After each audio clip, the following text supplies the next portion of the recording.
web events and audio. And Doug is also the person who put this conference together. So let's give a big welcome to Doug Schepers.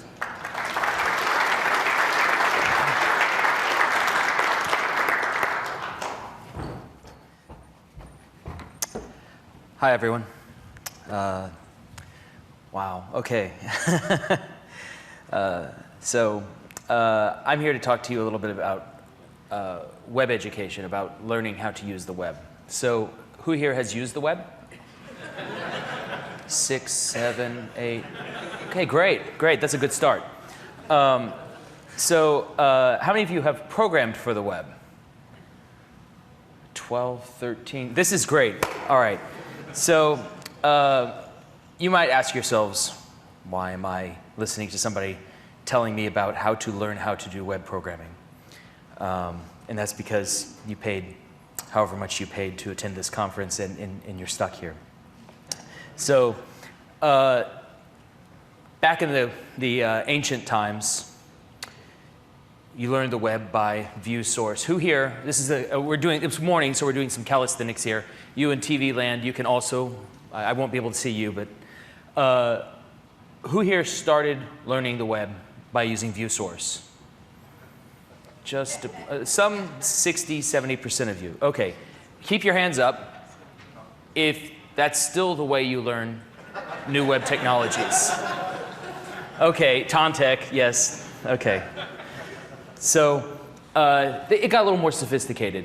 We have things like Firebug, which was probably one of the, I think it was probably the first really easy to use debugger for the web. And now there's many, many others. View source is awesome, but it doesn't really cut it today. And part of the reason for that is that even though there is one web, that one web is composed of many webs. Back in the good old days, it was documents. It was HTML, and you had such interaction as clicking a link and waiting for it to load. That was pretty much the extent of your interaction. And that web was really easy to learn. And then in the 2000s, we started to get the application web. And now we have the media web. I stream, most of my TV watching is through streaming through the web. And there's the social web. And there's all these different things. There's all these different aspects of the web. Each of them is its own discipline in itself. And yes, they are one web, but you have to learn a lot if you want to be able to do all these things. So how do you learn new technologies? Of course, naturally, you go to W3.org. When you hear about a specification, you go to W3.org and you read the specifications. That's all of you do, right? So sometimes these specifications aren't exactly clear to the average developer. And that's because they aren't made for the average developer. We try. I write specifications. I'm guilty. But we try to make them as user-friendly as possible. But really, ultimately, they're written for the people who are writing browsers, authoring tools, et cetera. So they aren't meant to be for you. So stop looking at them, please. I'm just kidding. I'm kidding. But there are a lot of really great online resources for doing documentation. I think the first one that was really sort of a comprehensive look, who remembers WebMonkey? It's still out there, and it's actually still a good resource, actually. But that was the one that I really seized on early on. WebMonkey was the way I learned new technologies, or learn how to do things. And who here goes to W3C's? It was a trick question. W3 Schools has nothing to do with W3C. If you raise your hands, you should be. There is a really great resource now, W3Fools.com. Paul Irish, he has gathered, and several other people, not just Paul, but have gathered together a bunch of resources telling you where you can find really good, reliable information. W3 Schools is useful, but it's sometimes suboptimal.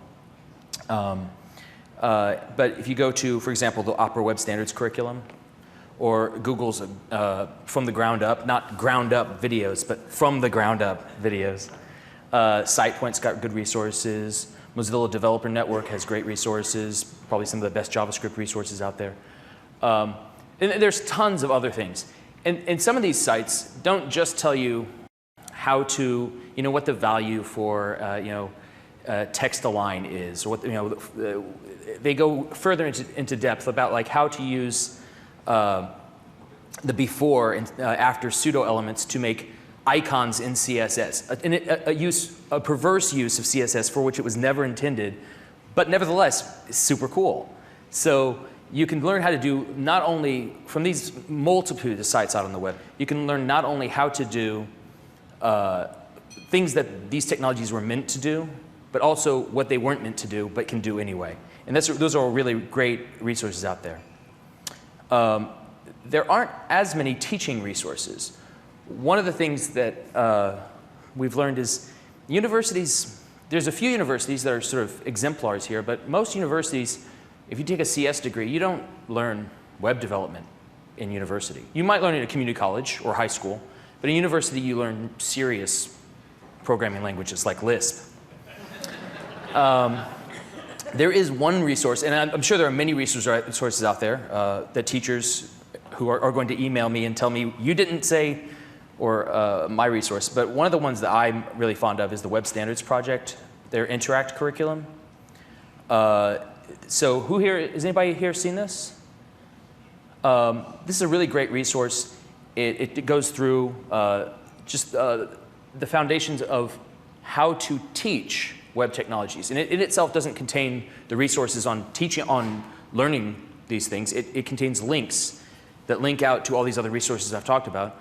And it puts them into a framework that a teacher can just grab and plug into their classroom and actually teach their students how to do web programming. I think this is a really important thing because it's great for us to learn and for us to learn throughout our lives about how to do web technologies. But these resources are really great for teachers who are teaching the next generation. So W3C actually does have resources that are not located on W3 schools. We have tutorials, we have primers, which are sort of specification how-tos. We have podcasts and videos, cheat sheets. When I put these slides on the web, these are all links and you'll be able to follow these. W3C Wiki also has a bunch of resources. We have an HTML reference guide, we have a CSS reference, we have a bunch of other resources. But the problem with W3 stuff is it's kind of scattered all around the web. It's all around the website. It's not really in a cohesive place. We also have really important things that I call acronym technologies. These are technologies that are so important that we decided to obfuscate what they stand for, like I-18N, which is internationalization.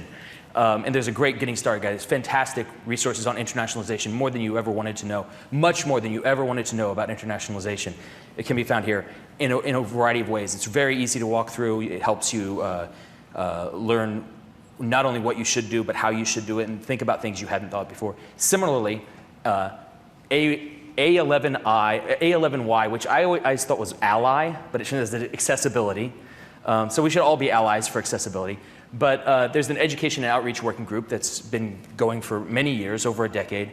And they have a lot of great resources for not only how do you make things accessible, but how do you approach accessibility, how do you talk about it, how do you approach it at an organizational level, all these other things. I won't go into details, but these are really great resources that you can find on W3's site.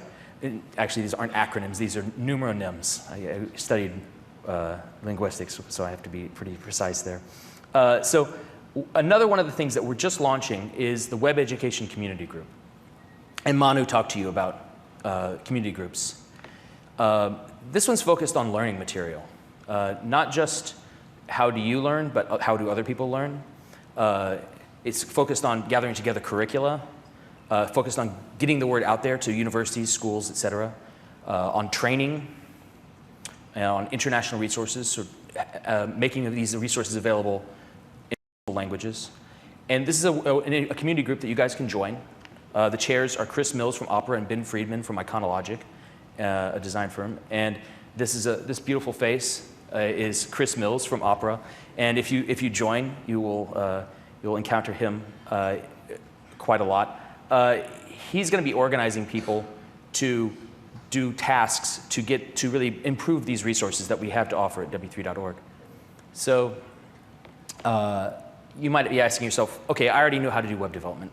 Why should I get involved in web education? Well, part of it is many eyes. You know, the more of you and you out there in TV land come to the resource and help the resource and check it, make sure, fact check it, the more accurate it stays, the more up to date it stays.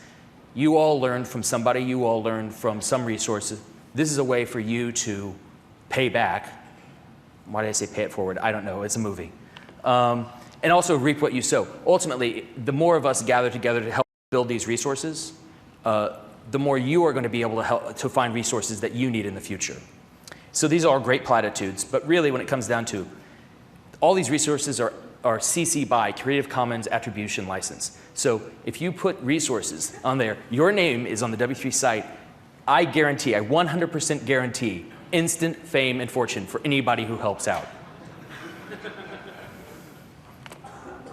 So what can you do if you decide to help? You can write articles. Who here knows about CSS floats? Who's pretty good at CSS floats? Could you write an article on CSS floats? No? Tontech, you couldn't write a resource on CSS floats? Yes, you could. Most of you could write articles. Even if you can't write articles, maybe it's not CSS floats, maybe it's on the geolocation API. And geolocation API people out there that could, yeah, okay, there's a couple. You can also review articles for accuracy. You can help write curricula. If you are a teacher or if you know teachers, you can help write curricula that those teachers can use. You can help translate, especially those of you from other countries, people whose native language is something other than English. You can help translate this. Chris is going to be organizing a big sprint where we take the materials that we have and we translate these materials into multiple languages. You can also teach somebody else how to do some of these things. And you can help spread the word. And actually, I'm really pleased to say that, I'm really pleased to say that the WaSP Interact curriculum and the Opera Web Standards curriculum, both of those organizations have generously decided to volunteer all those resources to start help kick off this effort for the web education community group. So we really are trying, we have a lot of material that we're going to start with, and we invite you guys to help improve that material and add to that material, and we're really excited about this. No, sorry. And we're really excited about this. So basically, many of us started as web hobbyists, and to take it to the next level, we need to turn into a craft, from a hobby into a craft. It's easy to learn the basics of HTML, CSS, SVG, etc. And that's an advantage that the web platform has that other platforms simply don't have. I don't just casually pick up, say, and no offense to Java, but I don't just casually set up my environment variables for Java and then I'm off and running and I'm writing applications. But what do I need for the web? I need a text editor and I need a browser, and I've got those. And it's incredibly empowering to people all around the world at all age levels. So it's really easy to learn the basics. So we need that smooth transition from casual development into making this a career. And we need also businesses out there to tell us, hey, I want to hire somebody who has these skills. They need to know this API, they need to know this technology, this other technology. Tell us what you need as a business, and we can put that into the curriculum. And that means the next generation of employees that you hire are working for you out of the gate. This is an enormous promise for all companies like this. So, and another thing about this is, another why me is, if you're a web developer or a web designer, you're learning throughout your life. You don't learn web development and then stop. You're going to be learning throughout your life. And this is a resource that we hope will persist, will keep getting better, will keep getting updated, and will help you learn the next skills that you need for your job, the job you have now, a year from now, 5 years from now, 10 years from now. So that is my presentation, and I'm just on time. Thank you for your attention. My name is Doug Schepers. You can email me. You can visit my cruddy website. You can follow me on Twitter. And, oops, there we go. Any questions? With that, I will take my leave, and I believe we're going to be going to break.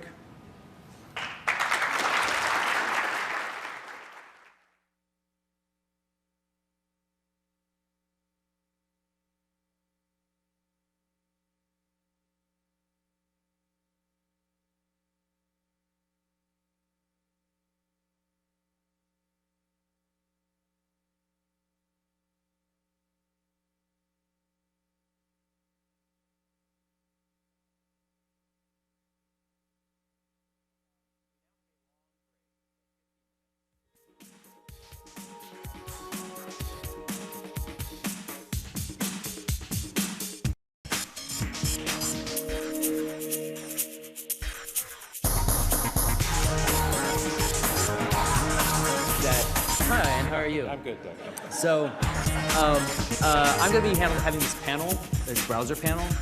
We have, let's see, we have Opera, we have Microsoft. Yes, I do, because I'm on stage. Opera, Microsoft, Nokia. Oh, that's my mic. Okay, Mozilla.